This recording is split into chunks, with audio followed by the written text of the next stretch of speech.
Zoroastrianism is one of the world's oldest monotheistic religions. Founded in ancient Persia in the 6th century BCE, it gradually overtook local polytheistic faiths. Zoroastrianism was even practiced by Persia's ruling families. Under the Sasanian Empire, which was founded in 224 CE, it was the state's official religion until the Arab Muslim invasion in 651 CE. The rise of Islam in Persia coincided with a steep decline in Zoroastrian followers. In 2012, there were reportedly between 15,000 and 25,000 followers in modern-day Iran, a country of more than 82 million people. While scholars point to a number of factors explaining this downward trend, there is little doubt that over 1,000 years of religious persecution have contributed to Zoroastrianism's gradual disappearance from its homeland. The Arab-Muslim conquest of Persia meant the end of Zoroastrian control, but it did not immediately result in persecution. In fact, the early caliphs adhered to a general policy of religious tolerance. As dhimmi, or legally protected non-believers, Zoroastrians were free to worship Ahura Mazda without punishment. But in the 7th and 8th centuries, the Umayyad caliphs introduced a ban on non-Muslim participation in government, affecting Zoroastrian families who had clung to their lingering Sasanian political power. This ban encouraged many Zoroastrians to leave Persia altogether. A substantial number emigrated to nearby India. Modern-day Parsis descend from this refugee population. Beginning in the late 8th century, the Abbasid caliphs attached new restrictions to the jizya, a tax that dhimmi paid in exchange for their legal protection. The jizya ensured freedom of religion and exempted dhimmi from conscription and forced labor. Under the Abbasids, however, dhimmi could not spread their religion or build new temples. They could not bear arms or ride horses. Dhimmi were even required to wear clothes that distinguished them from Muslims. Following the imposition of the jizya, many Zoroastrians chose to convert to Islam. The rate of conversions accelerated after the Abbasid caliphs moved their capital to Baghdad, leaving the administration of Persia to governors who destroyed ateshkades, fire temples, or converted them into mosques. Abbasid persecution, combined with emigration under the Umayyads, virtually eradicated Zoroastrianism from urban areas. Although some believers remained in the cities of Kerman and Yazd, the religion was largely relegated to rural spaces, which were difficult for state authority to penetrate. But even these areas were no safe haven.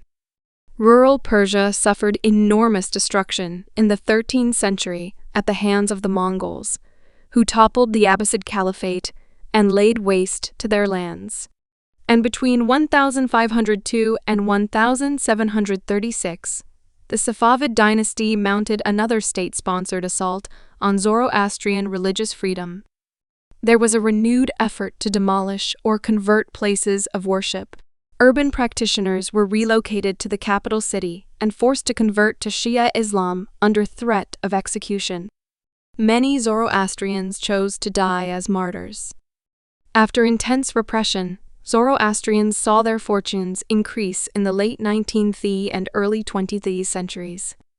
Under pressure from the British Empire, the Qajar dynasty lifted the long-standing jizya and eliminated state-sponsored forms of persecution. The Pahlavi family, which ruled from 1925 until 1979, went so far as to openly embrace Persia's Zoroastrian roots. As part of a new nationalist movement, Reza Shah Pahlavi undertook a massive cultural reorientation of Persia, centered on its ancient history. He reverted the country's name to Iran, as it was referred to by the Sasanians, and renamed the months according to the Zoroastrian calendar. Mohammad Reza Shah Pahlavi continued much of his father's reconciliatory work, placing a high value on the prophet Zarathustra's contributions to ancient Persian culture.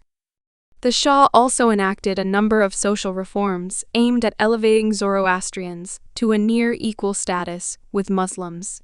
The Iranian Revolution of 1978–79 brought an abrupt end to this brief reprieve for Zoroastrians. Having violently opposed the Shah's project of toleration and secularization, Ruhollah Khomeini declared Iran a Shia Islamic republic. The country's new constitution established Zoroastrianism as a religious minority of a legal status similar to the medieval dhimmi. Any constitutional right to religious freedom, however, proved nominal at best. Writing for CNN in 2011, Jamshid K. Choksi detailed a number of state efforts since the 1979 revolution that have punished Zoroastrians for refusing to convert. Shortly after Khomeini seized power, Shi'i revolutionaries stormed the main Ateshgada in Tehran, tore down images of Zarathustra, and replaced them with portraits of Khomeini.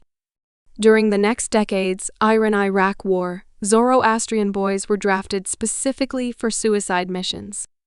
And while Zoroastrians are constitutionally permitted to provide their youth with a religious education, the curriculum must incorporate state-designed material that denounces non-Muslim faiths and praises the supreme leader.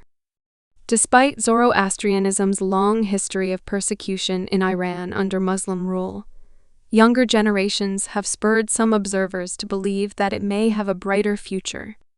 In a 2014 opinion piece for the New York Times, Camelia Entekabafard wrote that thousands of Iranians openly celebrated Nowruz, also known as Persian New Year, near the tomb of Cyrus the Great. Cyrus the Great worshipped Ahura Mazda, the supreme god of both Zoroastrianism and its polytheistic predecessors. Nowruz, a holiday surviving from at least Cyrus's reign in the 6th century BC, proudly reflects on Iran's Zoroastrian heritage. Although the Iranian regime has condemned Nowruz celebrations associated with the holiday's pre-Islamic roots, public opinion on Zoroastrian cultural influence is changing. Subscribe to the channel for more interesting videos.